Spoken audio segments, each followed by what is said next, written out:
Happy Wednesday. This is Brother Eric. You know, I'm on vacation this week. I forgot I was. But had a coworker who needed union representation at the shop where I work. So I was able to assist him and get over there easily. No issues. So I think we had a positive outcome. But I wanted to share with you some thoughts, and I would love to know your feedback. And as you know, I'm running for president right here, ATU Local 308, and my campaign has already started, and it's that way out of necessity. The old ways have made corruption seem normal. And the old ways are control of the membership, control of their thoughts, control of their words, and control of their actions. The lack of respect for the intelligence of the members fuels this. And the enthusiasm about having good relationships with management makes it even worse. And this is not good. Now, when I deal with managers, I deal with them professionally. Even today, we had this hearing, this issue, and very respectful, but very honest. And the manager didn't get disrespectful. I didn't need to turn up the volume, right? Manager didn't snap and be unreasonable. Told me some things that were incorrect and against the contract, and I corrected him, and he cooperated. But what we want at Local 308, what we need, because I can't say what you want, but what we need is we need members to feel that the union is theirs and that they have a stake in it. We have issues where in our meetings, just the way they're conducted, it's a top-down thing, as if there's a boss. That's not how a union works. That's our preamble and our bylaws. Says that the members, more or less, I'll quote it for you precisely, but not more or less, but the members have to have a say in what we do as a union. And the union is not going to be me. If I'm president, the union is not going to be me. As the president of Local 308, it is my job to advocate for you, for those of you who are afraid to speak for yourself or advocate for yourselves or advocate for each other. And my job will be to make sure that when you have union representation, that whoever is doing that treats you with respect and defends you unconditionally. It's very important. We don't need a fair arbitrator. We're not an arbitrator. We're a union. Members pay money from their income so that the officials can be, lack of a better word, managers of our union. And that is in the bylaws. But it's not managers of the members. It's managers of the affairs of the union. When members come to the meeting,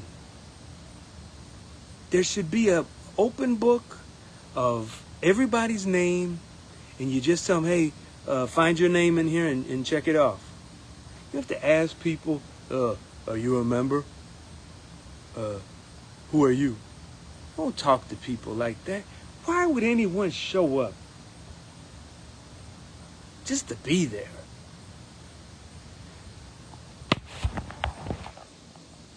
the minutes, the reports. Print them out and pass them out.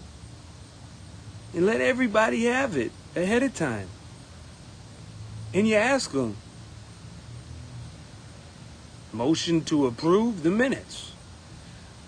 Please make sure you look at them. We're going to be coming up with a motion. And tell the people what a motion is and tell them how they can make a motion. Follow the agenda that's in the bylaws where you initiate the new members. Every month, executive board members should be recommending stewards to be voted on. This steward is not supposed to be someone who the president likes. I'm going to have a steward class, and it's only going to be the people I pick. It's not how it works. Some people say I make up bylaws and I corrupt them. I'm like, go ahead, find where I've made up and show me. A lot of people say I do a lot of stuff. When I ask them for proof, they can't prove it. The grievances. Half of these grievances don't even need to be grievances. If we would settle them at the work location. The union rep is not a babysitter to sit there and sit. Okay? The majority of the time of our union meeting is dealing with grievances and not dealing with the problems that lead to the grievances. And some of the grievances are things that would be fixed if we would enforce the contract. And then when we bring up things that need to change in the contract, we're told to submit a contract proposal. And I'm like, I did. Like every year I'm doing it. What's going on with it? Do it again. I mean, then we have these complaint forms. That's another silly thing. We have a complaint form and a grievance form. You know how confusing this is for the members? Why the hell are you doing this to the members?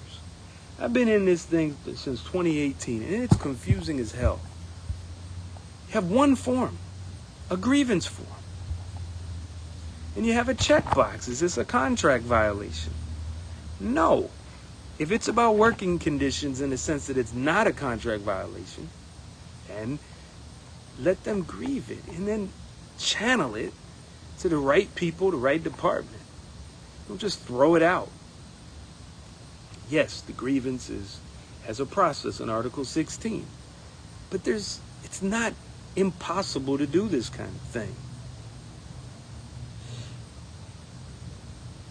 We should have our when I do meetings, I like circles. I like people in a circle.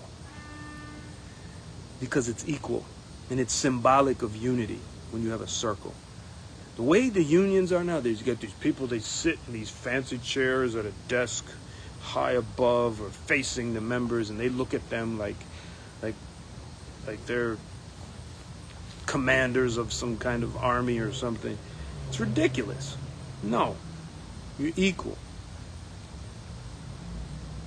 We have a timekeeper. Let people speak. Bylaws say 5 minutes. 5 minutes. It's in the bylaws. People want to bring a phone. People want to bring a computer, a tablet. You just tell them, hey, please don't share this publicly. All right? And if they do, they do. What happens when they do? You catch them doing it. Or they admit they do it. They apologize. Or someone catches them. What do? Look at the bylaws. You got someone that is doing something that you believe is against the bylaws. Well, you bring them up on charges. You fine them. You fine them. You don't punish everybody. What is this crap? They just punish. They say that I put an executive board meeting recording on social media, and then Penny Stewart, Sharon Green says I put it on YouTube. I'm like, where? Where? Can you prove it? No.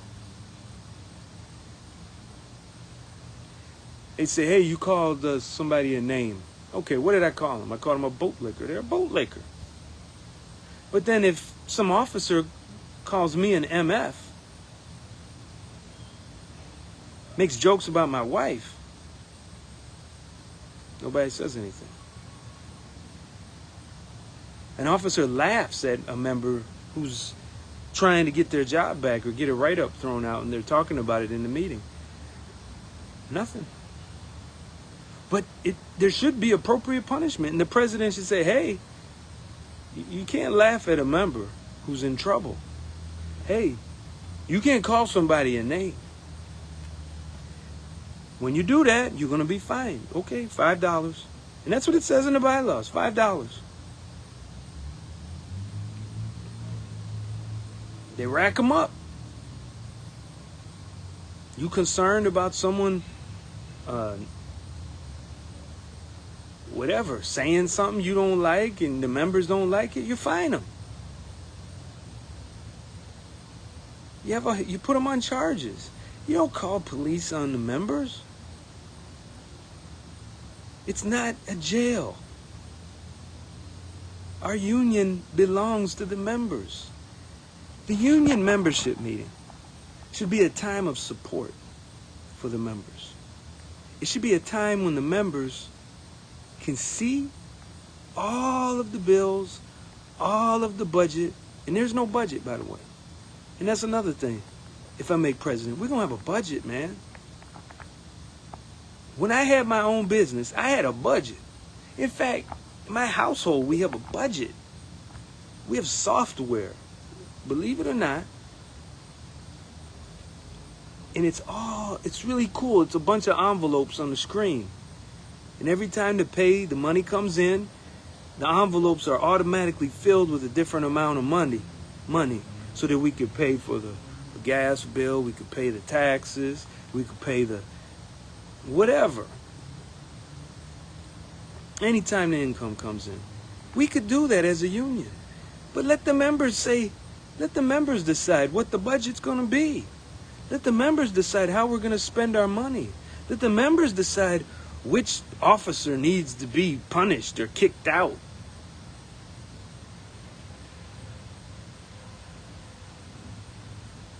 Or member. You know what I mean? This is crazy. You got running them over with cars and calling cops on people.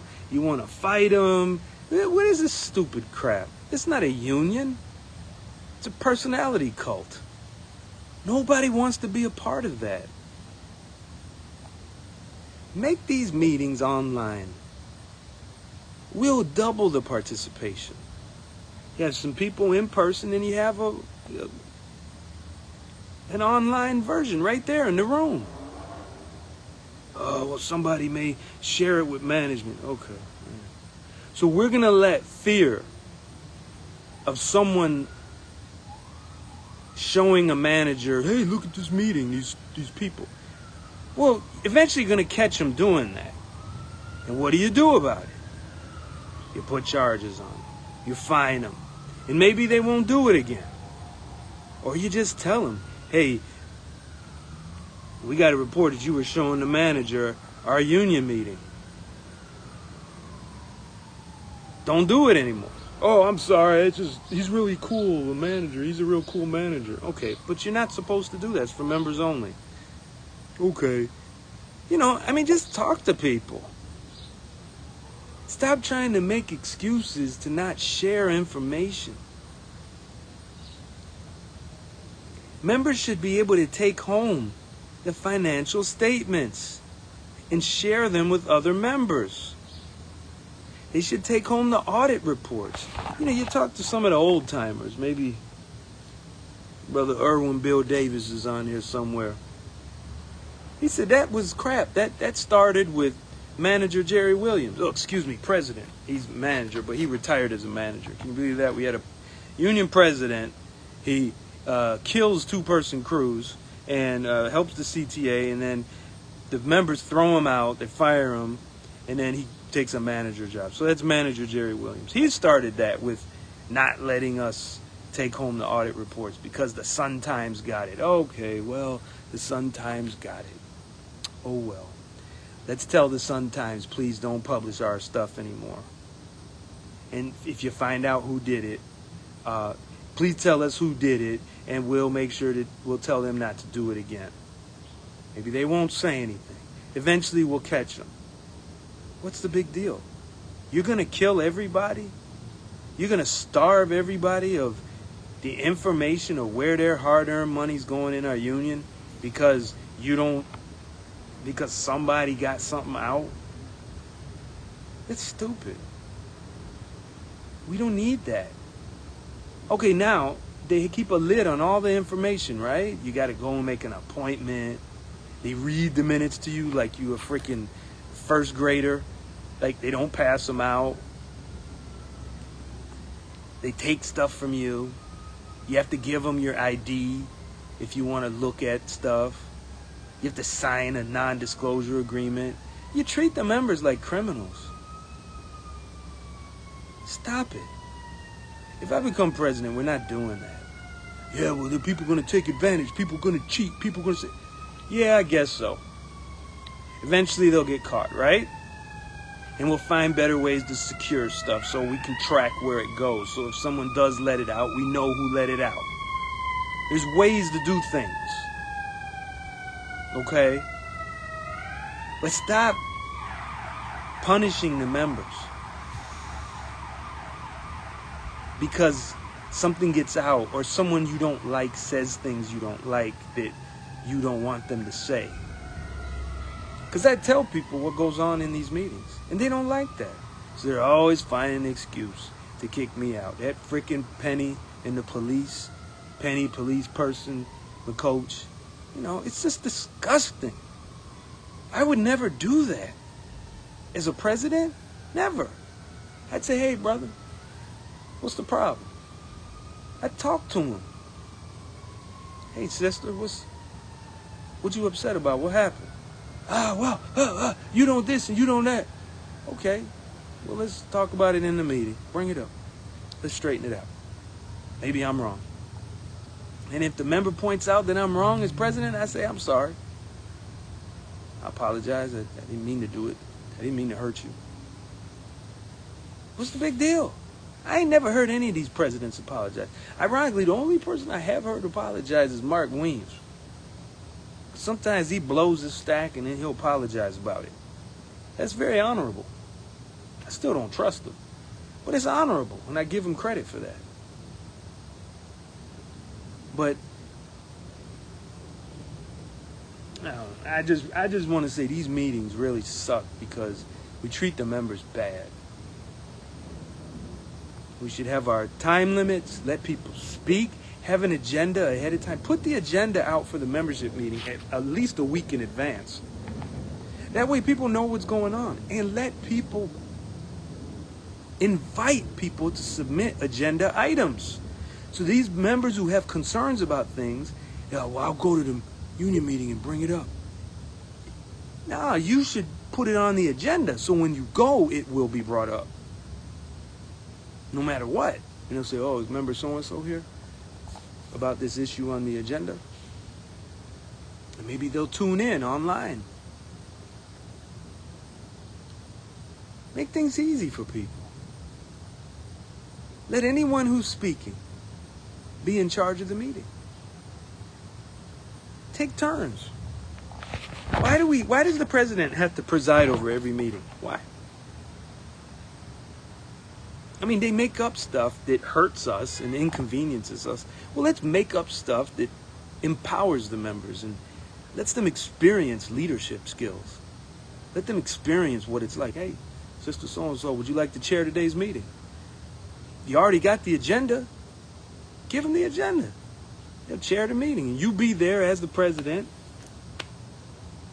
and assist so that the members can know and understand.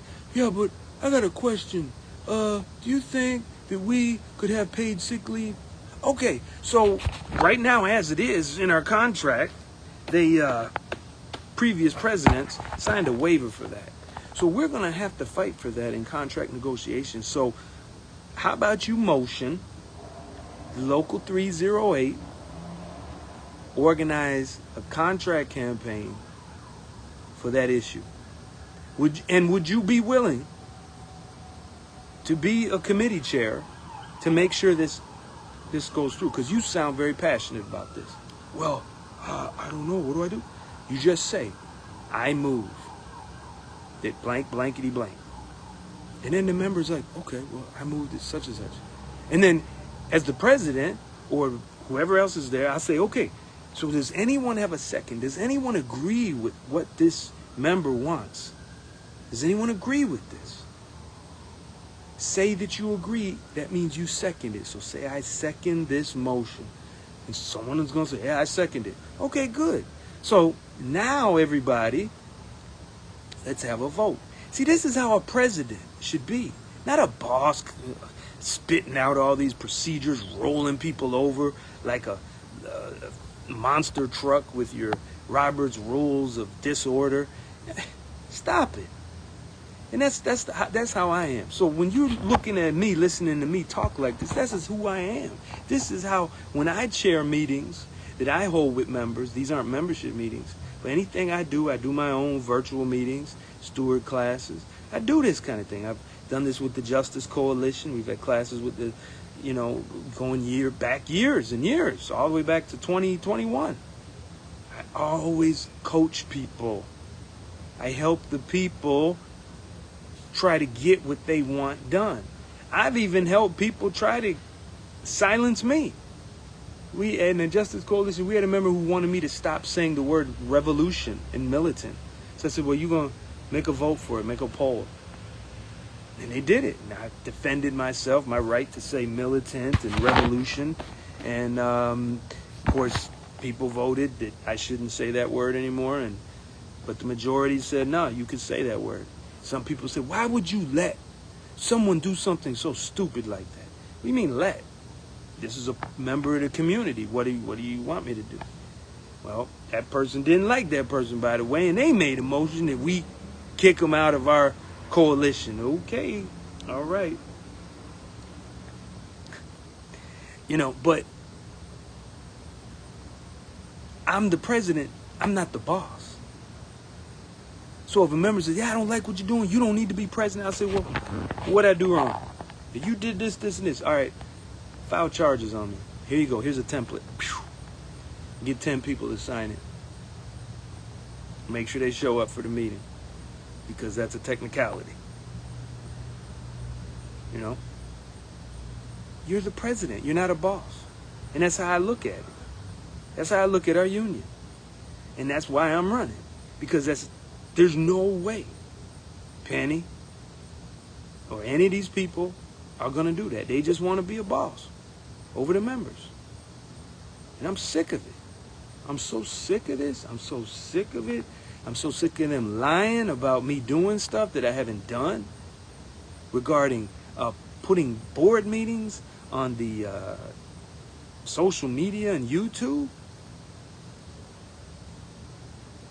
And then using that as an excuse to punish everyone so they can't bring a phone or a laptop or a tablet to an executive board or membership meeting. That's some crazy stuff, man. That's some childish, gray-haired toddler bull crap. And that's going to end with me as president. I'm just telling you. I have no tolerance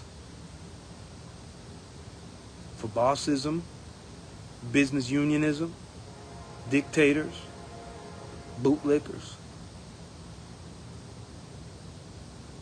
I look at every member, even the ones who slander me, and who I go toe-to-toe with,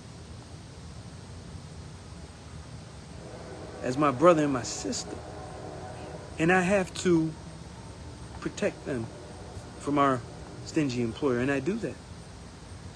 I do that. I have some real hardcore enemies in Local 308. Most of them are officers. But I would never vote down their grievance. And I never do. I never do.